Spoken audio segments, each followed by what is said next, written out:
Can you see the screen? Yes, sir. Okay.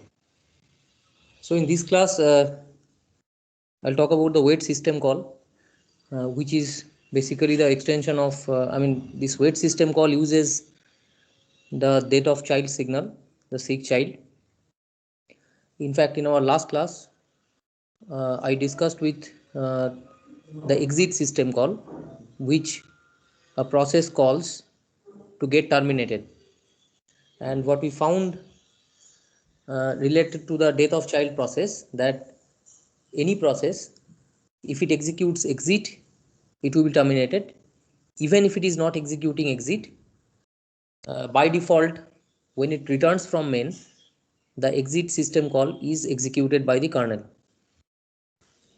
Okay, so in some form we found that the exit system call is executed whenever a process terminates. And if you can recall, there are two signals involved in this exit uh, algorithm. One is the sig hup, the sig hub, that is to reset the process, if it is a leader process, so to reset that leader process id. Let us not discuss in details about that, but the other important signal is the death of child signal, the seek child. And during the exit system call, in the last step, almost in the last step, the child process or the process which is terminating sends this death of child signal to the parent, to its immediate parent. So in this class we will see that how this death of child signal can be utilized in various ways by the parent uh, during its execution. Okay, so that's why the topics are death of child process, and which involves the use of seek child signal, and then the wait system call. We'll see that why and in what situation wait is required, and before that we'll see that uh, can can we do the same thing without using wait also, so the necessity for this wait. And then we consider the pseudocode for the wait algorithm and some various uses of the wait system call. We'll talk about that. Okay, so this exit and wait algorithm, you will find it in the Maurice Bach book in pages 212 to 270, both the algorithms and the discussion. So let me just show the codes directly.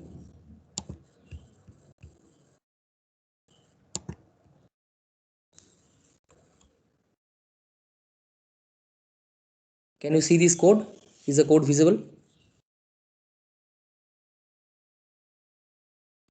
Can you see the code in the screen?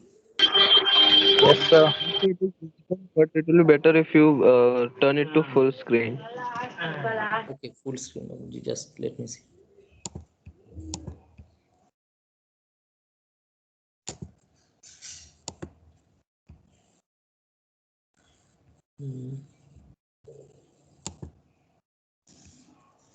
Now is it visible? Yes, sir, it is visible. Okay, fine. So just focus on this code. Uh, just try to read the code, what is there.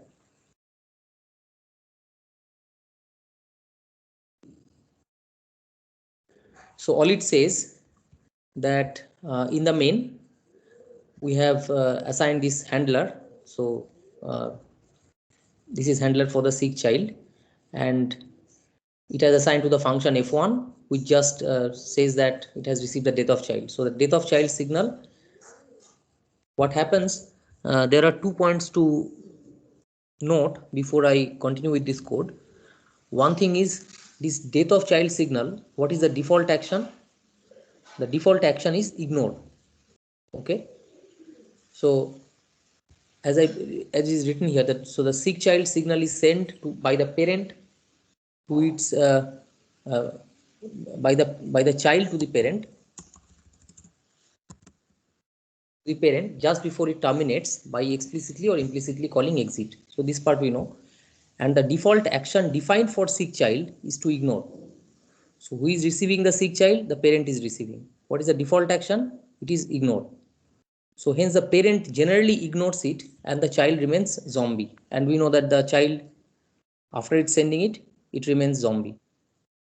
So in this case, if I if I just set it to, if I just comment it, just let's not do anything about it. So let's focus on the code. So we have forked. So the parent has forked another child, and if this is greater than 0 means this is uh, the parent part, and this is the child part. So in the parent part, what it does, it goes into an infinite loop. In every after every 2 seconds, it displays the parent ID, and in the child part, it just sleeps for 2 seconds and it displays the child ID, child process ID, and it exits. Okay. So what we expect is a parent, once it starts, it forks a child, and the child waits for 2 seconds, displays its ID, and it exits. However, the parent continues to sleep for 2 seconds and display its ID. So that way it goes on. So let's see the outcome of this code. So this is parent child exit.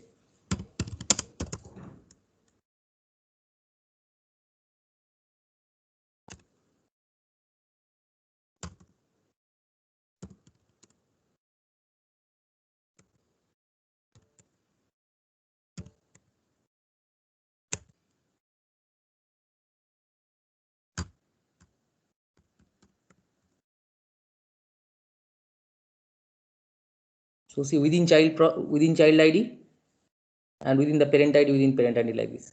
So what do we expect if I, Sir, yes, excuse me, sir. Sir, I don't know about others, but for me, your screen is freezing, sir.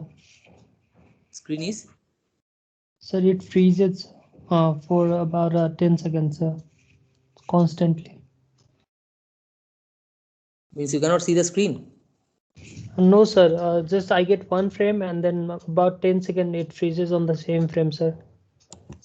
Okay, what about others? Is it his problem, or I can see the code only, sir. only the code is visible? Yes, sir. Sir, you can share But the desktop, or else you have to navigate to every time, every different windows you select. You can share the desktop directly.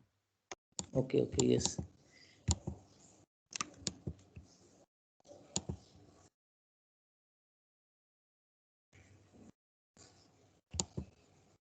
So desktop sharing, what is the option? Screen one, new channel meeting. so screen one sharing, sir. Screen one is sharing. Now what is the desktop sharing option? Desktop sharing, Windows. So screen one itself will do the work, sir. Screen one. Yes, Are sir. we getting things? It will share everything that is on your screen.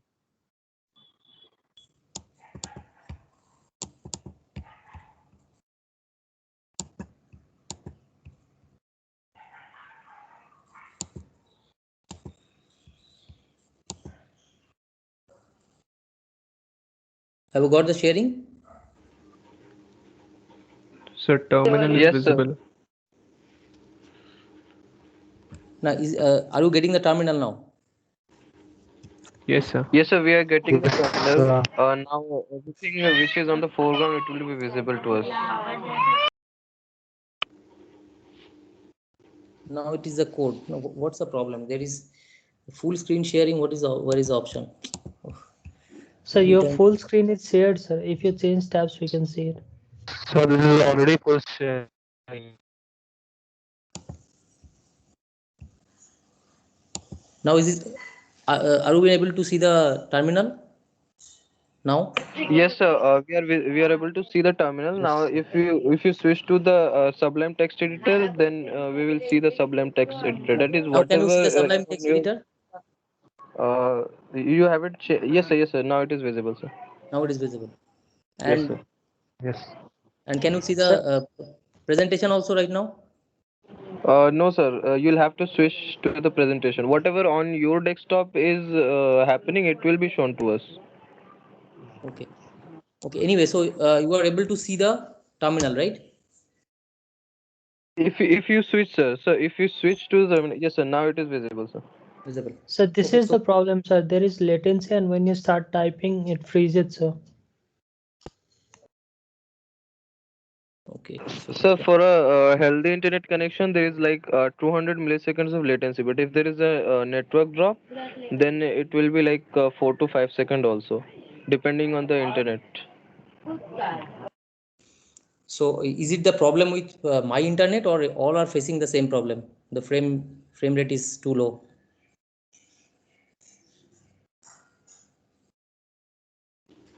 So So prob I cannot tell about others, but for me it's like 1 to 2 seconds or Okay, 3 seconds. so I think that So I have for me very, also, sir, there is an issue. for there is me an also, issue. sir. Sir, try to type something in Sublime, sir. It will be obvious now.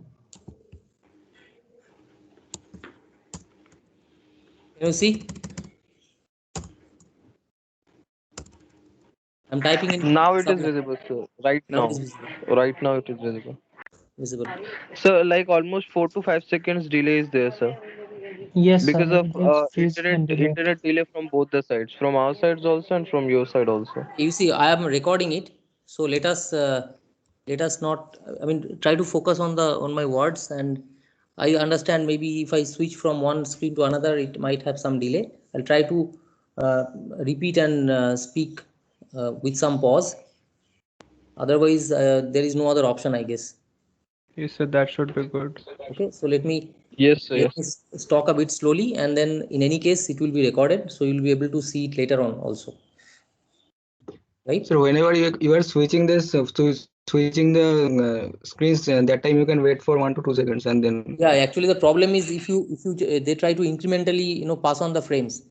So if they find that there's little bit of change in the frame, probably they don't pass the whole frame. So but if you change the frames, then there is a lot of things to information to send, because there is a abrupt change.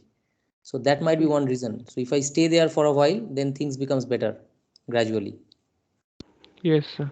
That might be one reason.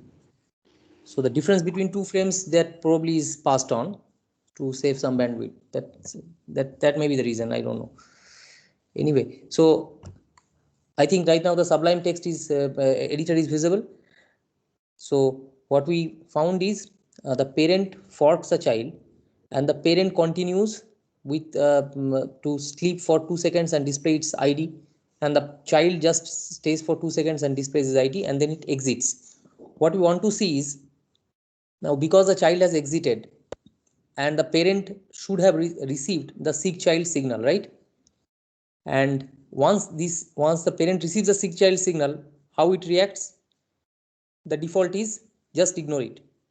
So if it ignores, what do you expect? Will the child remain zombie, or it will be because it has sent the signal to the parent, it will be removed from the process table? What do you expect? Tell me the answer. What do we expect here? So remain in the process table, zombie, sir. Okay, let us see. So just focus on this. Within child process, I think you can see, then within parent, like this is goes on. And if I open another screen, Ubuntu, another terminal, I think you can see this. Can you see the defunct process, the zombie process 252? Yes, sir.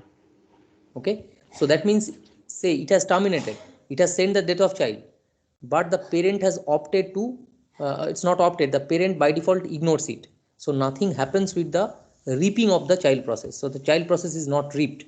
Okay, and then if I press Control C, then what do you expect?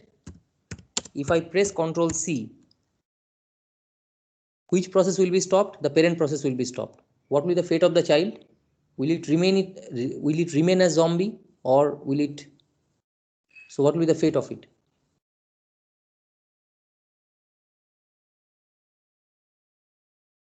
What do you expect? It will be removed from the table, process table. And it has indeed been removed. So who removed it? The parent has not removed it. The parent received the jet of child signal, it is ignored it by default. So who has removed the zombie child of this parent? What has happened? See, the point is when the parent dies, so till the point the parent was alive, the child was zombie. But when the parent dies, if you can recall the exit system call, the steps, it says that if it has some, if the particular process has got some zombie process which is yet to be reaped, then what it does, it sends on behalf of that zombie process the death of child signal to the init process. Can you recall that? So that means when this parent is going to die, it will send on behalf of this zombie child as death of child signal, sick child signal to the init process. Okay, and then the init process, that init process will repeat automatically. So this reaping means removing of the zombie process from the process table. We prefer to call it as reaping the child process. This is done by the init process. Now how this can be done? It has got a special uh, system call which is called wait. So if a process executes wait system call, that wait system call actually removes, this removal of the zombie process is done. So generally the init process always waits for any so if it receives a death of child signal, so it will always remove it, it will read that particular process. So through that, this parent as well as the child both are reaped, and you will not find the entries of any of them in the process table. Is that fine? So if the parent has not reaped its child, so the child will be anyway reaped by the init process when the parent dies. This is the first thing. Next, if I catch this signal, seek child, catching means what? By default it is ignored. Now if I, the default action for the seek child is this. Now the parent can define, as you can see here, the parent can define the custom defined action, a signal handler for this seek child. So if I do this, so if I uncomment it, so I activate this, that means whenever the parent process receives seek child, it will invoke this F1. So now what do you expect if I run this? What do you expect? So it, and you can you see the,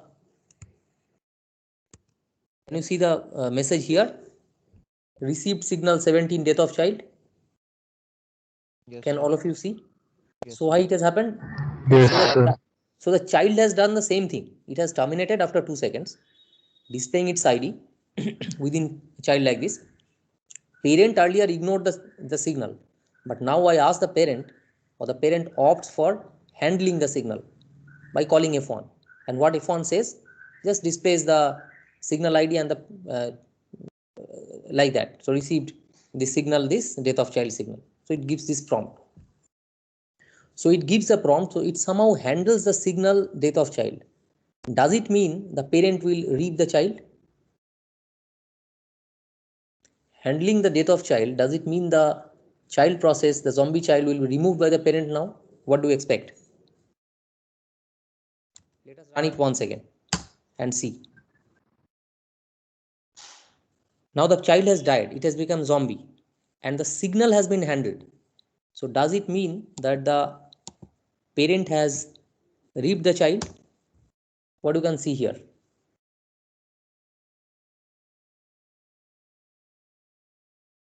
Did the parent reap the child? Removed it? No, no, sir. No. So can you distinguish between the actions? So sending seek child to the parent may ignore it, the parent may handle it, but that does not mean that it is going to repeat. So how this child process can be reaped or removed? The only way to do this is to execute a completely different system call, that is called the wait, WAIT. Okay, so we'll see that. how that is done and how it is achieved. So now, so this part is fine. Next, let us consider this particular call, uh, this particular code.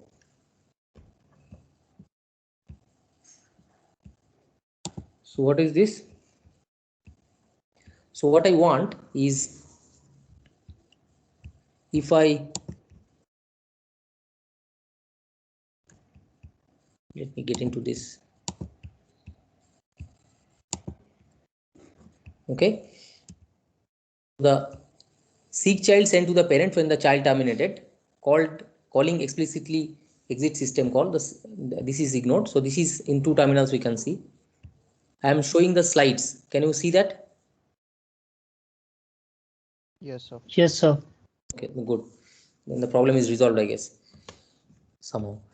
So now, in this case, what I show, I have disabled this comment, and this example also I see that this is still remaining.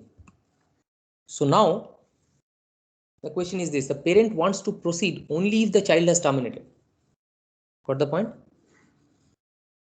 So we are no longer using wait, so we don't know wait yet, the wait system call. So the point is, the parent now wants to proceed only if the child has terminated. So there is a condition. So here, if you can see here that this is x greater than 0, then sleep 200. So the parent wants to sleep for 200, and then it goes into an infinite loop. And now there's a little bit of change in the code. So here, uh, so the parent is sleeping for 2 seconds, and each time displaying the parent id. But this repeatedly displaying its parent id, this it will do only if after it makes sure that the child that it has forked has terminated. Got the difference? So the thing is, here the parent is going to do the same thing repeatedly as like the previous one. Here the only thing is, it will do it after sleeping for 200 seconds. Means I don't know when the child will die, the parent may not know. So it waits sufficiently, sleeps sufficiently, and after that, and during that time, it will expect that child will die, and it will be able to resume. It will be able to continue here. So that's a code. So if I run this code, what do we expect? So parent sleeps for 200 milliseconds, and in between, for 6 milliseconds, the child process sleeps, and it displays this prompt and it exits. So what do we expect? What will be the outcome of this? Say for example, this I comment first, comment these two, and we write sleep 200. That's a code, and it is parent child exit wait.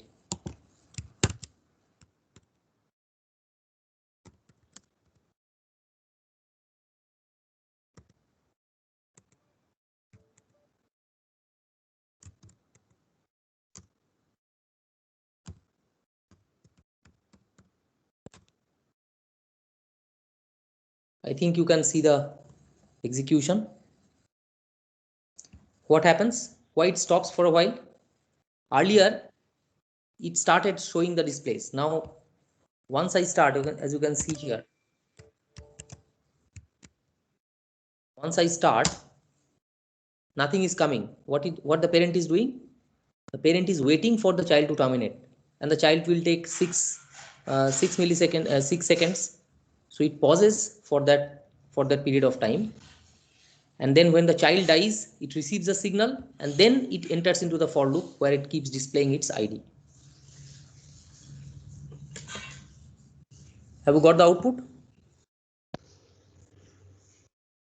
Have you got the difference in the output? Hello? Yes, sir. So the point is, now the problem here is, so the only I mean the objective is what? So uh, if the child process dies, only then the parent can start. But how the parent knows whether it will set it to 200 or say 2 or 1000, how it knows? Can the parent know prior? Because this is the child process. So the child process might generate a random number also, and it will sleep for a random amount of time. So the can the parent guess it? It will be a wild guess, right? But as you can see, what is the function of this sleep system call? So the sleep system call, anywhere it is called, it forces the process to get into the blocked state. But whenever there is a signal that the process receives, the process immediately wakes up. And this has happened here also. Here you wrote sleep 200. So this parent is not sleeping for 200 seconds. Rather, it's just sleeping for 6-7 seconds. And once the child process dies, as you can see here, it receives the death of child, sick child signal, and immediately it wakes up. And it wakes up and it starts doing its infinite loop, this printing. Got it? So if the requirement is something like this, that the parent wants to proceed only if its child has terminated, we can somehow manage it by calling sleep. But what are the problems? What are the issues here? So this can be done, and we can take the analogy of the assignments that I discussed about in my last class, where say for example the parent, uh, it has a very long array and it has fought say 5 children to scan through 1/5 of the array in a non-overlapping fashion. And if any of the child process, or maybe it has just forked one child, say for example one child for simplicity, and the child is supposed to find out an element within that array. If the element has been found, I mean till the element is found, the parent sleeps, it cannot proceed. So if the child has found that, then only the parent can proceed to the next step. And the parent does not know when the child will be able to find that element in that array. It may have to scan through the whole array, it may be found in the middle, in the beginning, it doesn't know. So what is the main hurdle, what is the main problem here? If I want to implement, so here the parent is synchronizing with the child's death, right? So that is the issue. So if I would like to synchronize the parent's execution with the child's death simply by using sleep and in this fashion, what is the problem here? What is the problem? This can be done, this is done also here, but what is the problem? Sir, you have hard coded the time. It might take Yes, less time. and the point is you cannot wildly guess it, because it may be 200. Now you may say that okay, let me give infinitely large time, but that is also not, there is no point of doing this. So this can be done in a much better way. Intention is known, now this can be done in a better way, and that is what is done by calling the wait system call. So the parent wants to proceed only if I hope everybody can see the slide. So the parent wants to proceed only if its child has terminated, but a better way of doing this is by calling the wait system call. Okay, I think you all can see this by calling the wait system call. So what is the change here? So instead of that sleep, as you can see, sleep 200, now I just called this wait system call, and this wait system call, it accepts one input argument, it returns one output argument. So this parent wants to proceed further only if the child has terminated. So this is how it is done. So once this is done, this will have almost similar effect. The only thing is you don't have to make any wild guesses. At the same time, you had some additional benefits also. What is that? You can, so this wait actually returns the ID of the child for which, I mean, it has been, with which it has synchronized, right? So this is one point. At the same time, I think we are skipping one point for long, that is this exit. Whenever some process exits, some value can be passed as an input. In our algorithm also, exit, while discussing about exit algorithm, we discussed about it. So the child can pass on some value, integer value, meant for the parent's access. So this is how we can fetch that value. By what? This wait in this input argument, as you can see, this is what this child exit code. This is basically an integer value, integer variable, and it is, we are supposed to pass not the integer variable directly, but the address of it. So if you pass the address of some variable within the function or within the system call, it can copy some value in that particular address, right? So in an indirect way, it is basically this wait is uh, providing you the exit code passed by the child during its termination by calling exit. Okay, are you all getting this? So this wait has got multiple benefits. One is you don't have to guess how long it has to wait. You get in return the child id for which it has with which it has synchronized, and it also will provide you the exit code that the child has passed while terminating, if it has passed something. If it has done it implicitly, then you will not get, I mean, you will get some default value, but otherwise it can pass something here. So that's why it says that it takes the address of an integer to pass the child exit code. So any integer you write, you pass on the address ampersand that, and it returns the child process id. So in some form, in some sense, you can say that wait actually provides two values once it is executed, because it cannot, any function cannot provide two values. So one, it accepts as a address of an integer, and one it returns directly.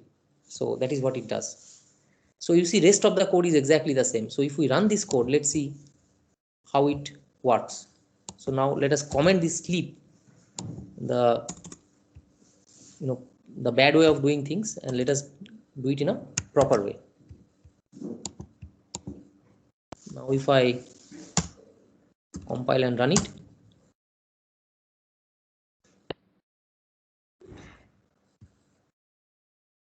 okay, so it still waits for a while, for 6 seconds for the child to die, and then it receives, it says received signal this death of child. Let me stop it. So what are the outputs that we can see here? This received this.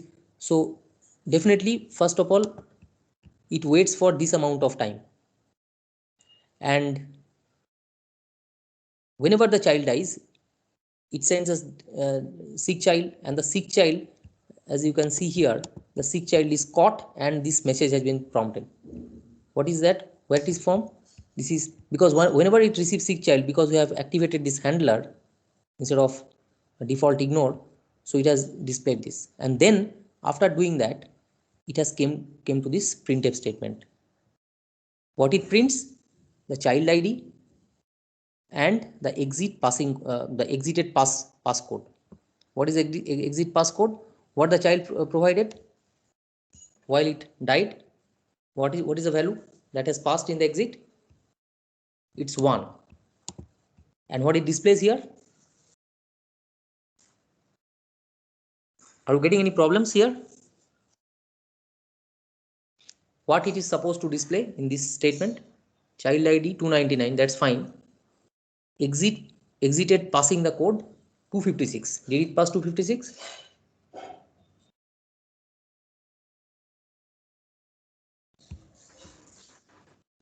What did it pass? Hello? One. One, For sir. one. 1. So but it is, so let us see, if I pass 2, what happens? If I pass 2, what happens? And it waits. So it's doing all the same, but you don't have to care about how long it has to wait. So it will be done automatically. Now what it says? 512. Now can you say what is happening here? Why it is so?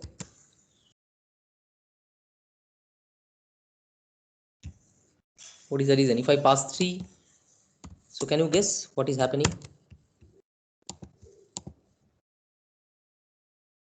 There is a, there's a formula, I mean, through which it, so it is not that randomly it's displaying the passcode. So if the passcode is 1, it says 256. If it is 2, it's 512. If it is 3, it says 768. What happens? 256 into the number. Yes.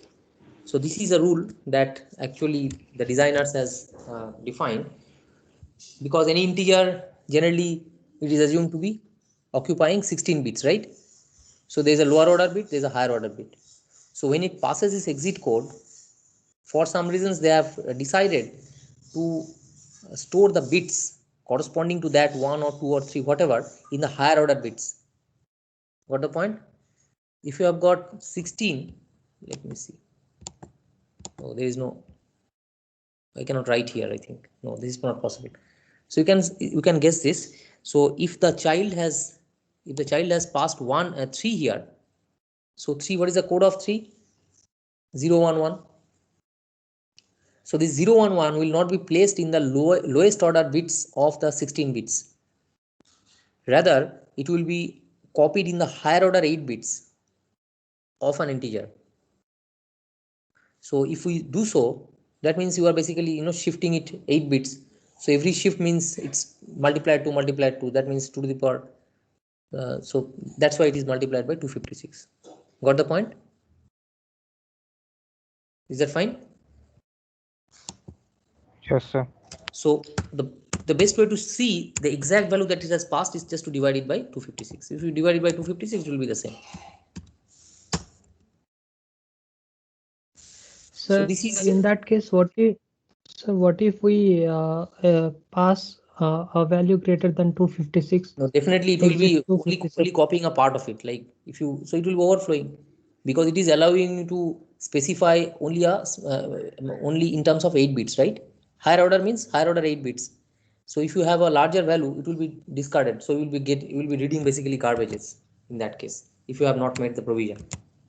So the thing is, so that's why, I mean, if the child wants to pass some value to the parent on its termination, that is not too flexible. I mean, it's just for, I mean, it has got a very limited range of information that it can pass on. So you can pass up to values say 0 to 256, like that, 255. Okay. And if you do so, it will be then multiplied by 256 and it will be displayed. So it can simply pass codes. That's why it is called the exit code. It is not just values. If you add something, if you get some sum, or you get the mean, you cannot pass on floating point values. So it is not meant for passing information from the child to the parent. Rather, the child can.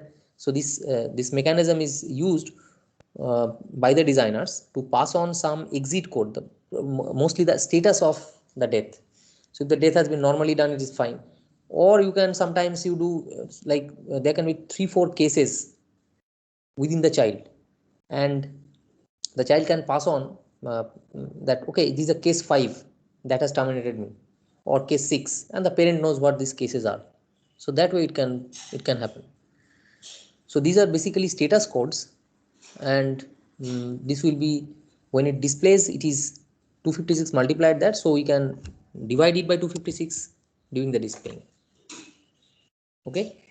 So the point is, this use of wait system call, as you can see, it has got several advantages, as we see here. And when it, okay, so we just missed one thing. When it is,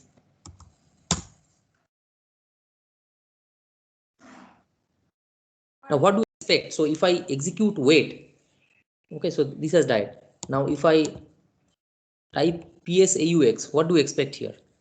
Will you be able to see the defunct zombie process, child process, or what will happen here?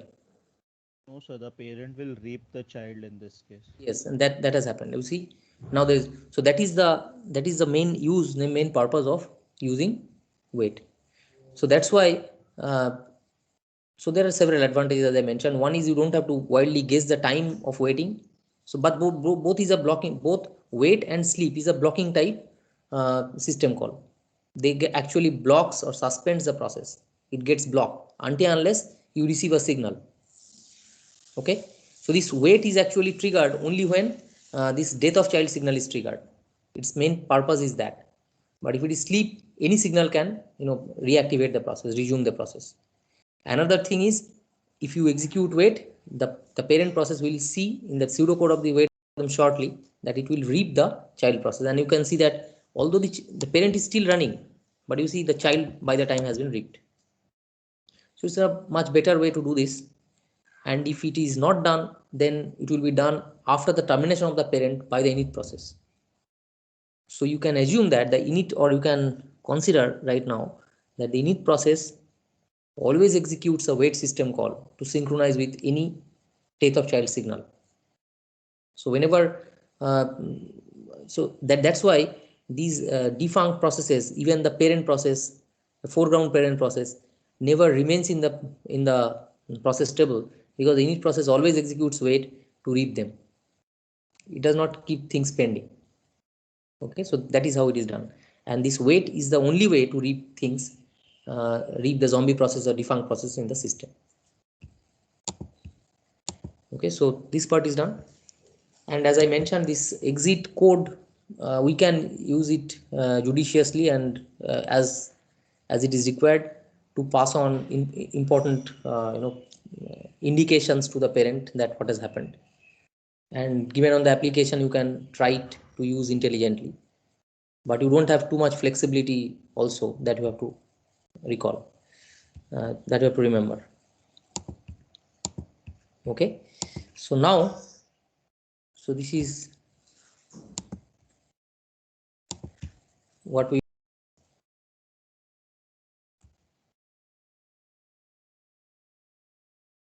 using the wait system. So this part we have discussed. So just to summarize the points, allows this wait system call allows the parent to synchronize with the death of child signal,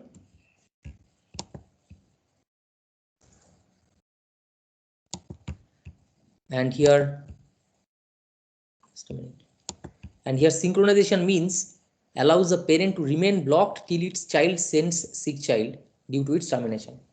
So this is what synchronization means. So maybe something like I have given assignments, one assignment sheet. So I want, if any of the student submits a completed assignment sheet, then only I'll release the next, like that. Okay, so I just but till then I just sleep, I do whatever I want, like that. Or maybe I say that I give you some assignment, and the child or the student is doing it, so I'll not take the next class until unless you solve it and return it to me, and there is no deadline. So if you do it early, I'll start the class early. If you take 2 months, I'll take the next class after 2 months, something like this. So the best way to do this is calling wait. So something similar to this. So it allows the parent to read the child process, return the ID of the child process which it has synchronized with, and also returns the exit code in form of I into 256. So you just divide it by 256 to get the actual value. So now there are so we'll talk about some variants of this wait system call. So now what happens, say if the parent has got multiple child processes, so what do you expect? If the parent has got multiple child processes, what do you expect then? So do you expect the parent to execute multiple wait statements, each one to synchronize with each of the child process, or how things should be done? Getting my question? Hello?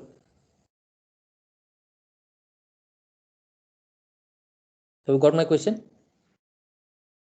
Yes, sir. So we are talking about just one parent, one child. If the parent has got multiple children, so it's just like it's immediate hierarchy. So there are 5 children, and there's the only parent. So the parent is the parent of all the childrens, like that. We know how to create it. So this code actually illustrates that. So the point is, now I want to use wait so that the parent waits for. So there are two cases now. So if that thing happens, so you will be interested probably that the parent should wait for any of the child.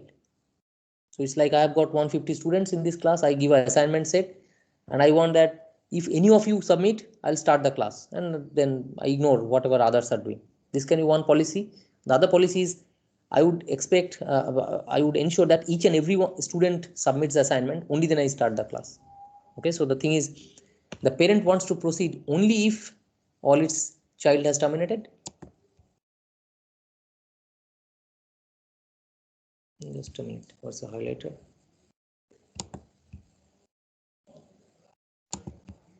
So if it is only if all its child has terminated, or it can be if all of the child has terminated.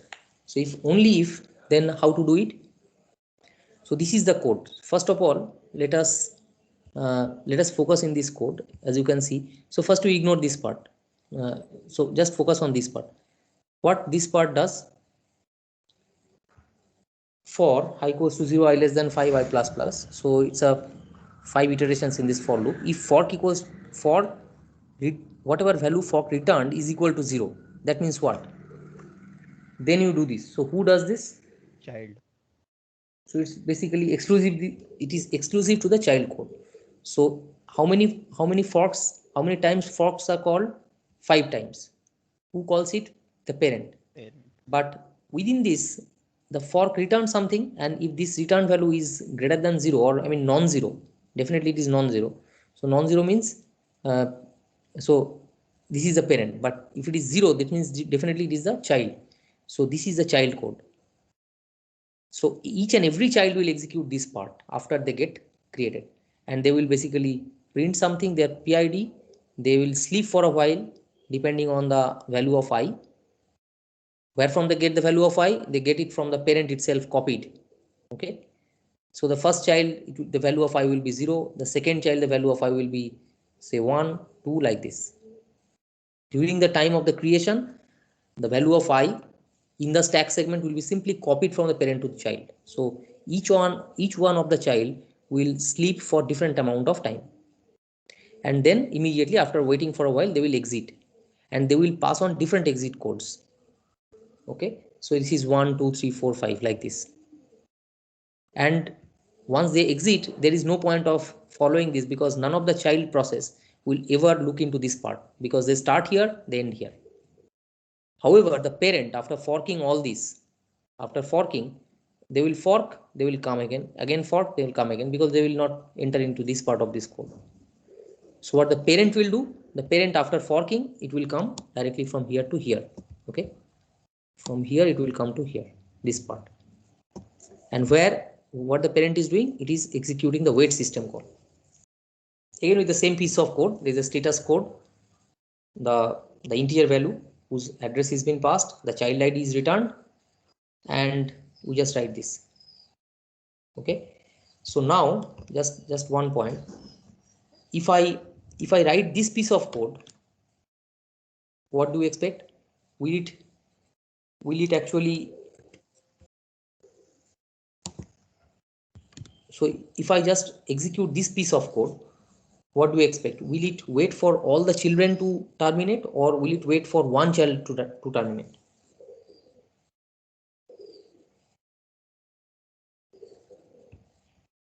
What will be the case?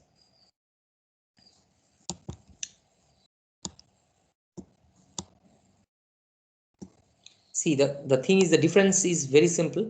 If I remove it, what I remove? This handler. So uh, if I don't set this handler sig child equals to sig ignore, then it basically will do it for only one child process termination. If I remove it, if I activate this, that means if I set this seek child signal to ignore, and if I run this code, then it will actually it will terminate after all the processes gets terminated, all the child processes gets terminated. Okay, so the point is, if all the child process gets terminated, then this wait generally it will return -1, because there is no point of returning a particular child ID. So the thing is, in that case, this wait system call, it will keep continuing here itself till the parent process is not having any more child running or in the zombie state. So the thing is, having this activated, if I run this code, it will make sure that the parent ensures the termination of all its child. If I want to make it only one of its say termination, after one of the child process gets terminated, so I have to comment it. Okay, so then this becomes this only if it gets terminated. So what can be the use of this code? If you look back into the assignments that I gave, that assignment where uh, again in that large array there are 5 processes which are searching part of the array, and the parent is waiting for some outcome, that some of the child process must be able to find some the element that need to be searched. If I receive one search, successful search, I'll be happy, the parent says. So then this piece of code will work the way it is written here. So the only thing is the only change, what will be the only change? Within the child process, we have to basically do the search. If this, so in a while loop, you have to search it. And every child need to know what, where from it will start and where from it will, till which point it will stop. So maybe this value of I can be used as an indication of that. So if it is 0, so you know the whole size of the array is n divided by 5, because there are 5 processes. So accordingly, if I equals to 0, that means you are starting from the beginning. If I equals to 1, you skip say n by 5 elements and you start searching like that. And whoever receives the a positive, a successful search, it will immediately exit. That's all. But the point is here, the child process is not able to provide the index of the array where it has been found. It is not possible.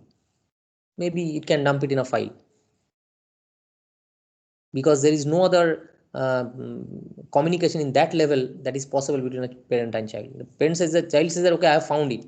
Now if the parent wants, the child can drop it in the file, because for the time being you don't know shared memory. So otherwise the child would have copied in the shared memory. Okay, so right now let us assume that the child cannot communicate which particular index the value has been found. Okay, but it can say that okay, it is found, so you can do the rest of it if you want. But it may happen that the uh, say in case of finding out the mean, okay, or finding out the prime numbers, all possible prime numbers, so then the parent wants each of the child process to find out all possible prime numbers. So I would like to find out how many prime numbers are there in a range from 1 to say 10,000. If that is the case, so each and every child should count the number of primes, and in a file they can dump that I found 5, I found 10, I found 20, like this. And the parent, after the synchronization, can count them all and say that okay, this is the count. So in that case, the parent need to wait for all of the child process to terminate. Okay, are you getting me what I mean, how to use the variations of wait? Yes, sir. Okay, so wait, why it is required, we mentioned. If it is a single child, then it is too trivial. If it has got multiple child processes, then also there are two ways we can do is two variants, and there is one more variant also. So the parent wait PID is another system call through which the parent can specify that that I want to synchronize only with this particular child and not with any or all. Okay, so there are three variants of it. So the parent there can specify a specific child with which it wants to synchronize. Maybe the parent says that I want to synchronize with the last child, say for example, or whatever. Okay, so there are different variants of this. So let us look into the wait system call algorithm. So you can, I think, try those variants, and as the assignments, as the continuation of the assignments, the assignment set 2, the second page that I discussed in my last class. Unfortunately, I could not get the whole recording, but I have shared the slides. So in the second set of assignments, you will find that this kind of synchronization is required, the parent and the child. And without knowing wait, it will be a bit more cumbersome. I mean, it will be more tedious, and uh, but if you know wait, it becomes very simple. Both creation and, so I have given the hints of that. So let me see that whether you can solve it by using wait and by using different variants of the wait. Okay, And if you are unable to do this, also let me know. Maybe you can write me the mail, or prior to the class you can specify, so that I can take it up as a discussion. I can explain that code. Okay, before I end, let me discuss about the talk about the wait system call algorithm. So what it says, the wait algorithm, wait input is address of the variable to store the status of the existing code. The input that we all found, output is the child ID and the child exit code. So child exit code is passed in the address itself, it's copied in the address, and child ID is explicitly returned. Now what it does internally, if the waiting process means the parent process has no child at all, so the parent has not forked anything, but it is calling wait, then it returns error. So the kernel knows that it's of no use, because you don't have a child, and it wants to synchronize with some child or all child, so it's all bogus. So it returns. If it is not the case, that means it has got some child processes. Now what can be the possibilities? So in that case, it will get into an infinite for loop, because it can have multiple child processes also. So this loops until return from inside the loop. Okay, so if so, there is a return here, there is a return here. So only through these two returns you can exit the loop. Otherwise, it continues and continues like this. Okay. So what it does, if waiting process has a zombie child, so if any of the child has died, so multiple child is spawned or just one child it has spawned, doesn't matter. So if the process finds that it has got a zombie child, a defunct child in the process table, so whenever the parent executes the wait system call, it will check for some child processes. If it has got some child processes, the system call will continue in this for loop, where it will try to find out some zombie child in the process table. If it has got a zombie child, then it will pick up arbitrary zombie child. If it has got multiple zombie childs, it will pick up any one of them. It may not be the first one which died or the last one, whatever. It can be anything. So maybe it will scan from the top and it will find out some zombie. Now it adds the CPU child usage to the parent, free the child process entry. So here it is a reaping. So here it reaps, as you can see, free the child process table entry. So this is the only way that the process table entry which has been allocated and blocked for a particular process, I mean which has been acquired for a particular process, gets freed. And this is a point to note, that this, even in the exit system call, this is not done. Everything is done, everything is undone in terms of the resources that the process holds, excepting this freeing the child process table entry. And this is done only if a wait system call is executed either by its immediate parent or by the init process. Then what it does, it simply returns child ID and the child exit code. So this is done, and definitely before removing it, it copies the child exit code from the process table entry and all this. So this is done. So once it returns, then it comes out of this for loop. So this part is executed only in case the process is the parent is synchronizing with any one child death, not all. Okay. But if I set the signal handler to ignore the sick child, the sick child, death of child signal, then it will not continue with this one. It will check for if the process has no children. So in that case, it will not consider this part. Rather, it will come to this part: sleep at interruptible priority event child process exits. So if we have ignored that, then even though there is a zombie child, it will remove the zombie and it will start sleeping once again. It will again get into the block state, waiting for some other child's death. Again, if second child dies, say for example, so it will be awaken up, and it will this part, and it will come to this. The process has no children, so it will read the zombie, and then the process has no children. If it has got more children, if it has got no children, it will return. So that means after 2 child process death, the wait will terminate. The wait system call will complete. If it has got few more child processes, again it will start sleeping in the interruptible priority. Some other third process dies, child process. Again it comes here, reaps the zombie, checks if it has got some more child process to terminate. So in that process, if we have ignored it, so this wait system call keeps on iterating in the for loop, every time sleeping at an interruptible priority and waiting for some child to die.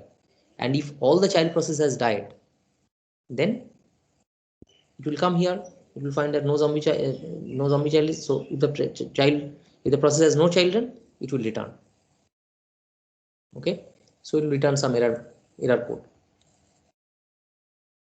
So this is how the same wait system call can function in both forms, in both variants, where it waits either for any one of the child or for all the children to terminate.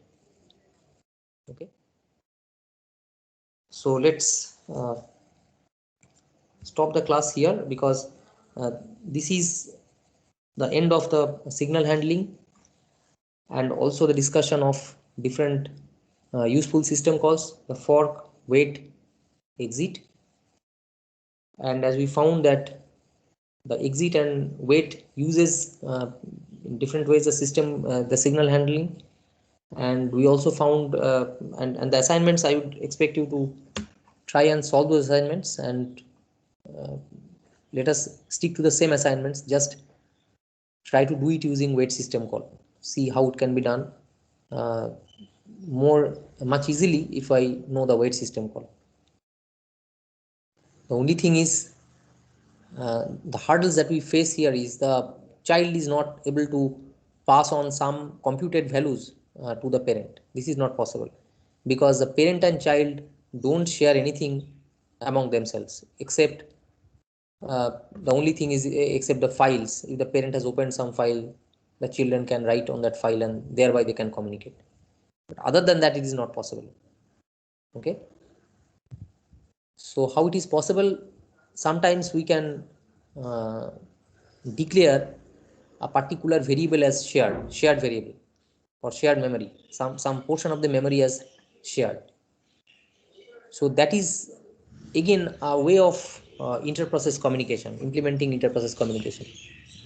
Okay, so we two say we all have nothing in common, but say we create a say shared document, say Word document in Google, and say let us assume that okay, this will be shared. So no matter where you are, where I am, so we all will be using that shared board for communication. So shared memory is like that.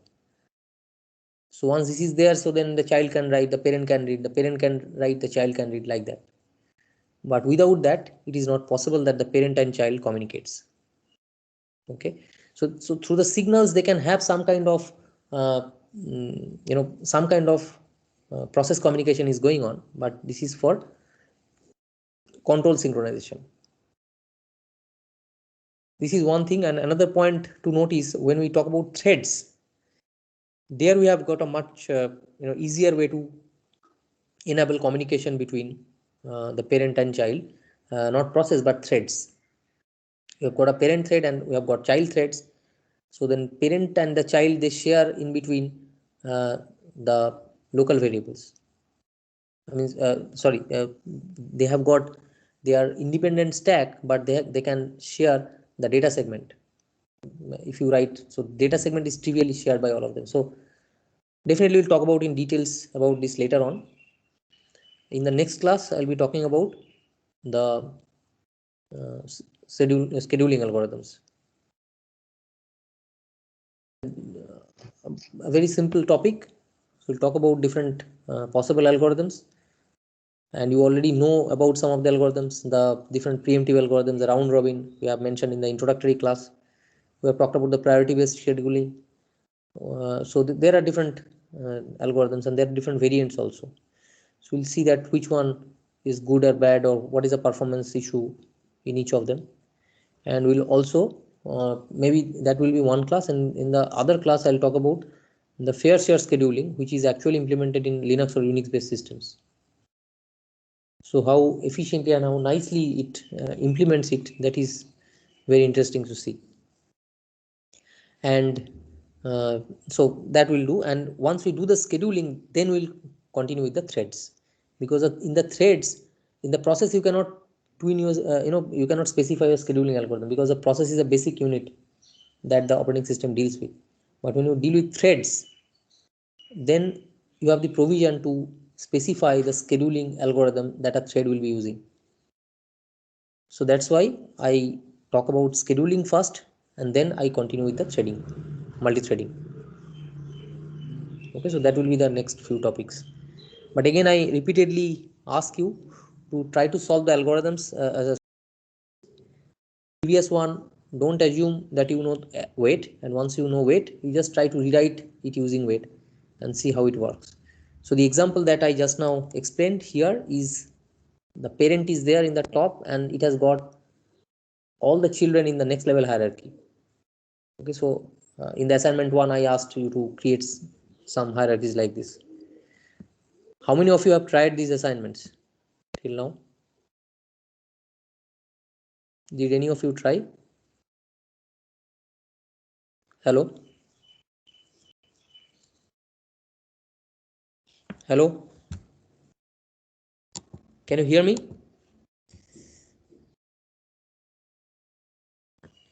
Hello?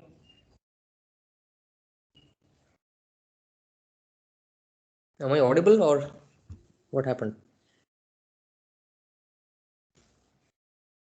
Did anyone of you try? Hello? Yes. Nitesh, did you try? No, sir, not yet, sir. I'm actually a little bit out of station, so I'll try it later on. Okay, don't see. I can always try to put you, forcefully set some deadlines and all. But I think let us be all honest. I mean, 7 days is a good amount of time. So try something of it. And if you face any problems, you can ask them. Okay, this part is not done. So I would expect this is a class of 150 almost strength, and nobody tried it yet. That is not good. I'm not enforcing mechanisms because there is no sessional as such. So I would expect today is Saturday. Next Monday, I'll try to take a class. If director sir wants, he can take. I don't know whether he'll be able to take. Otherwise, I will take. So I would expect at least some responses by Monday. Will it be there or not? The assignments.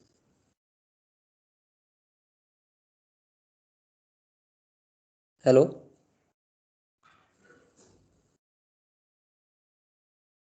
I'm talking to the class, the whole class. Is there any response? You may not have all of the assignments complete, but at least there should be some responses that you have tried this and failed, or you have successfully completed this part. Okay, sir. We will try.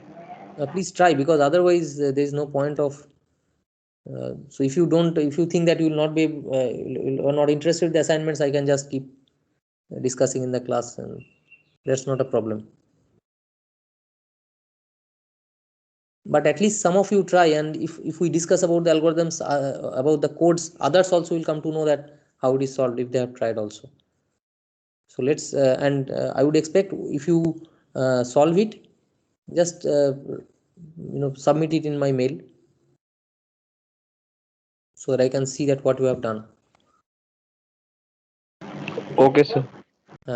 Please try it and come up with your problems that you face. Otherwise, it's very difficult to know whether you are getting things. Okay, then I end this class. The recording is on, so I think I'll be able to pass it on to you. Okay, thank you.